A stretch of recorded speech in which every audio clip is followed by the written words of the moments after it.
উঠলো বাই তো কটক যাই। তবে আজ আমরা কটক না, আমরা গেছিলাম প্রিন্সেপ ঘাট। আসলে আমাদের এখানে ঘুরতে আসার কোনো প্ল্যান ছিল না। সন্ধ্যা থেকে বাড়িতে বসে থাকতে একদমই ইচ্ছে করছিল না, তাই একটু হাঁটতে বেরিয়েছিলাম। হঠাৎ করে আমার মাথায় এলো একটু কোথাও ঘুরে আসা যাক। জাস্ট তখনই চেক করে দেখলাম যে এখনো অবধি প্রিন্সেপ ঘাট যাওয়ার লাস্ট ট্রেনটা দমদম স্টেশন থেকে ছাড়েনি। ব্যাস হঠাৎ করেই আমাদের প্ল্যান রেডি হয়ে গেল প্রিন্সেপ ঘাট ঘুরতে যাওয়ার। জানো তো, আজ অবধি কোনো দিনই আমার প্ল্যান করে ঘুরতে যাওয়া হয়নি।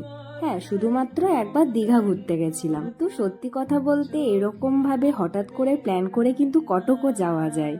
তবে যাই বলো, এই আনএক্সপেক্টেড ঘুরতে যাওয়াগুলো কিন্তু ভীষণ ভালো লাগে। তবে এই সাডেন প্ল্যান করে বেরোনো এটা কিন্তু আমার ফার্স্ট টাইম না, এরকম প্রায়ই করতে থাকি আমি। আমার একটা খুব ব্যাড হ্যাবিট আছে, ট্রেনের উইন্ডো সিটে আমি এভাবে হাত বের করে বসে থাকি, আর বাকি কো প্যাসেঞ্জার্স গুলো আমাকে বকা দেয়। খুব এম্বারেস সিচুয়েশন ক্রিয়েট হয়ে যায় তখন।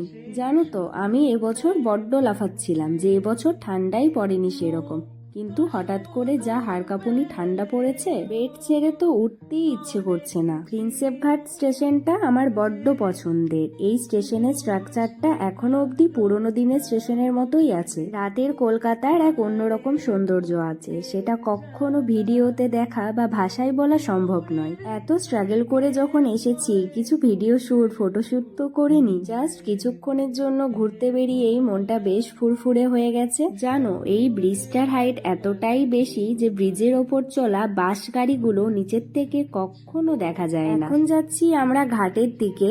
আজ আমরা এতটাই লেট করে গেছি যে সব জায়গায় গুটি কয়েক লোক ছিল। জানো তো, আমার সব থেকে বেস্ট এই ঘাটটা লাগে। এই ঘাটে এলেই আমার মনটা খুব ভালো হয়ে যায়। দুঃখের কথা কি বলবো, ভিতরে একটা চেয়ারও ফাঁকা নেই, বাধ্য হয়ে এখানে বসতে হলো। আমি ভুল ছিলাম, এখনো অবধি অনেক লোক আছে এখানে। তোমরা জাস্ট একবার চারিদিকের ভিউটা দেখো, কতটা সুন্দর, কতটা নিস্তব্ধ।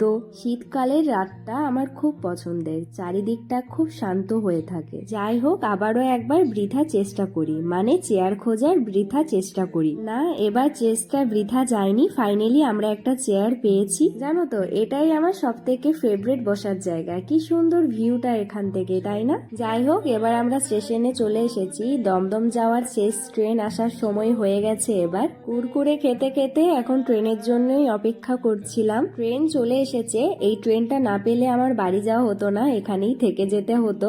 না না, মজা করছি, তখন বাসে বাড়ি ফিরতে হতো। আমি আমার একটা ফ্রেন্ডকে ট্রানজিশন ভিডিও করা দেখাচ্ছিলাম, আসলে ও এবার কাশ্মীর ঘুরতে যাবে, সেজন্য। এভাবে সাডেন ঘুরতে এসে বেশ ভালোই লাগলো। যাই হোক, আজকে ব্লগটা ব্যাস এটুকুই। দেখা হচ্ছে নেক্সট কোনো ব্লগে। যদি ব্লগটা ভালো লাগে then do like, share, follow and comment.